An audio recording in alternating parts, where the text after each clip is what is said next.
স্ট্রেঞ্জেস্ট thing জানেন কি, আমি যে 70-71-এ বম্বে এলাম আর কলেজে ভর্তি হলাম, আমার জীবনে কিন্তু সবাই বাঙালি। কিন্তু আচ্ছা, কলেজে ভর্তি যিনি করলেন উনি হচ্ছেন গুরুদত্ত, যিনি ডাইরেক্টরের সবচেয়ে ছোট ভাই। উনি আমার মানে রাখি ব্রাদার, উনিও বাংলা কথা বলেন। কলেজে আমার ফ্রেন্ড ছিল রানু মুখার্জি, হ্যাঁ, আমরা একই ব্যাচ। তো রানু করতে করতে কলেজ ডে ফাংশনে দেখছি হেমন্ত দা এসছেন, আর হেমন্ত দা বসে আমার গান শুনলেন, তারপরে বললেন রানুকে বললেন ডাকো ওকে। তো রানু বললো my dad wants to see you.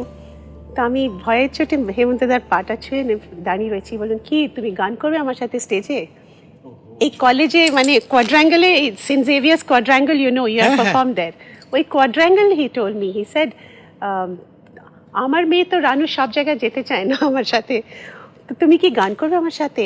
আর মামনির সাথে দাঁড়িয়ে রয়েছেন, মামনি তো she is like my shadow, মানে মামুন যা প্রতিনিধি। তো মামনি বলেন তো বড় অনার যদি আপনি ওকে গান করতে বলেন।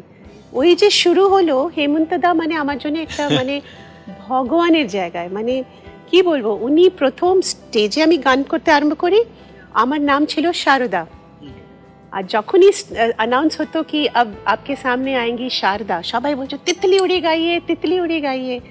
তো আমার স্টেজে আমি একটা স্কুল গার্লের মতন দাঁড়িয়ে বলতাম, देखिए आप जो सोच रहे हैं वो शारदा मैं नहीं हूँ, मैं दूसरी शारदा हूँ, मैं नई सिंगर हूँ और मैं आपको लता जी का ये गाना सुनाऊंगी।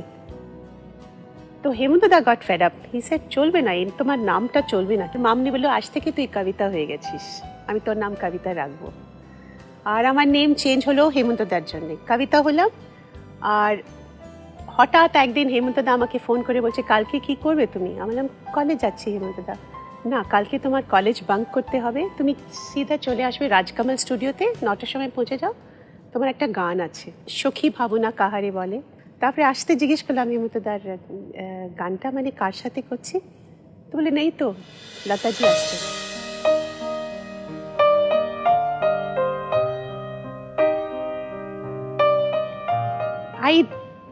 I don't know how I'm alive today. ওই দিন তো I thought this is the last day on earth. ভীষণ ভয়ে বসে আছি, লতাজি এলেন। ফাইনাল রিহার্সালতে আমি লাইন্সটা ভুলেও গেছি। তো হেমন্ত দা বলছে কি তুমি গাইলে না ওখান থেকে মনিটর? তো লতাজি এরম চশমা, আমার মনে আছে চশমাটা এরম করে আমাকে দেখে স্মাইল করলেন। I think she realised. ওই যে গানটা হলো ওটা আশীর্বাদ আমার, my first film song in Bengali, see that too in Bengali, Shriman Prithviraj Tagore song. This is how my life started with so many Bengalis around me. করতে করতে দেখুন হেমন্ত দার, see what he did for me. He also picked up the phone. আর আমার সামনে কিন্তু মান্নাদার সাথে কথা বললেন, এই একটি মেয়ে আমার সাথে গান করছে, তুমি তো একটা মেয়ে খুঁজছো ডুয়েটসের জন্য, I think this girl will be the right girl for you. আর একটু ক্লাসিক্যালও শিখেছে, তো আমার মনে হয় তোমার ডুয়েটসের জন্য এই মেয়েটা ঠিক থাকবে। এই যে হেমন্ত দা ফোন করলেন, তারপর থেকে আমার মান্নাদার সাথে 18 বছর কিন্তু আমি স্টেজে গান করলাম, সারা পৃথিবী নিয়ে গেলেন। তো হেমন্ত দা ওয়াজ লাইক মেন্টর আপনার, যার কাছে গান শিখতাম শানের বাবা মানস মুখার্জি, কিন্তু উনিও বাঙালি।